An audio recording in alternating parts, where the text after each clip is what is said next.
What's the safest place you could be? I'm gonna ask you a question real quick. You just tuned in. If I'm fighting you right now, right? We're about to go at it. What's the safest place where you can be where you're not in danger? Is it on the sides of your opponent? Should you be on the side of the guy? Where should you be so you're not taking damage? The answer is really simple. Get behind him. If you can get behind your opponent, he's gonna be completely vulnerable to whatever it is that you're trying to accomplish, and he's not gonna offer you any damage whatsoever. You ever see a guy fight like this? You ever see this in your life?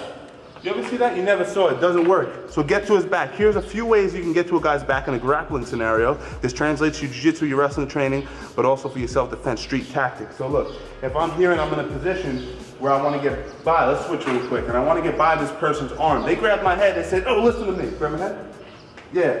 Let's grab on this side. Grab me like this. Oh, grab me like this. How can I pass this arm and get to my training partner or opponent's back? Really, really simple. Watch what I'm gonna do. I'm gonna grab the head on the opposite side, and I'm gonna grab right around the elbow. Now, as I grab around the elbow, watch how I elevate and I pull the head down. I want you to imagine like you're turning a giant wheel. All right? Imagine this giant wheel. You're driving this big, fantastical bus, and you're gonna turn that big ass wheel. So, oh, hey, there's a bus. Oh, hey, there's a bus. If I'm here, I grab, and watch how I lift and pull as I step to my training partner's back. And I use that to get right around to my training partner. From here, we can thigh pry, we can get a far wrist ride, we can look to dump and drag our training partner or opponent right to the ground, okay? So that's one way. Let's take a look at it again.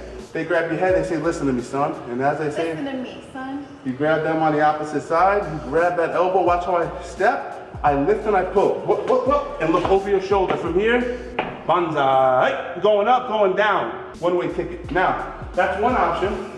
I like that, I like scooping the elbow, but I also like to use my elbow, almost like I'm throwing an elbow, right? It's like a scooping movement to get that throw by. So as I start to use my forearm, it's the same thing. Imagine as I'm lifting, it's the same concept, but this time I'm hitting. Same thing. I look over my right shoulder, I pull the head down, I punch up with my left forearm, and where do I end up? On their back. They're incredibly vulnerable. So as I punch, look how I look, boom. Look at that, where is she?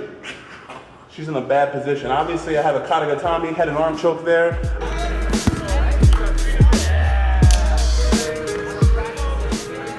I can drag her down. That's a different video for a different circumstance. We're gonna need some mats. I ain't gonna be throwing her down on the cement here. So those are two options.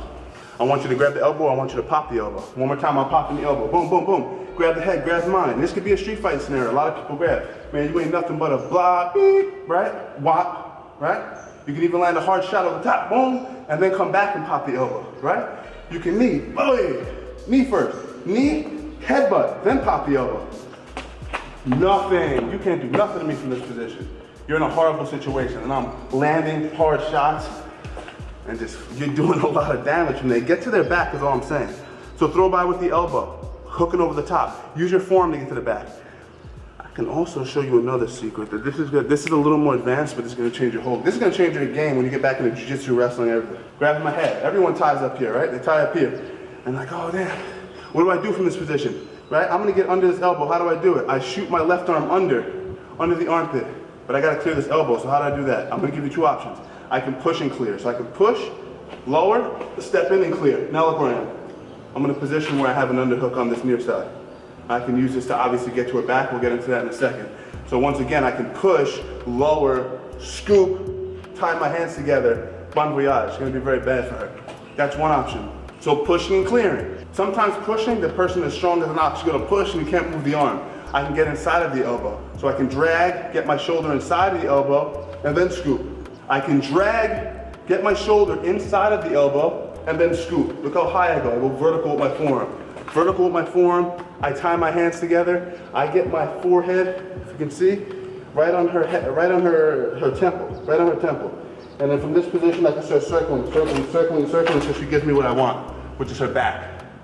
Okay? So getting to your opponent's back, using throw-bys, using elbow bumps, using underhooks, these are all great ways to create an advantage for yourself. I don't want to be in front of this person. I'm telling you people, I don't want to be in front of this person. No matter, even if they just have a puncher's chance, they're feeble, they're 140 pounds. Anyone can throw a punch. He might have a glass shard in his pocket, I don't know. But if he ties up quickly and you get to his back, none of his advantages are going to be present. You've eradicated all of his possibilities. And that's what we're always trying to do. Always trying to do that. One more time on the underhook. So again, I can, in theory, push, and get under. Sometimes they're really strong. You go to push and get your shoulder under their elbow and it's not gonna happen. So once again, I can pull up on that elbow, get my shoulder inside, lower my level and clear the elbow line. From this position, I get my palm to palm, an S grip will also do. And then I'm clamping my elbows together. I'm putting my forehead on their neck, the temple area, and then I'm proceeding to circle my hips close, and I'm turning that wheel.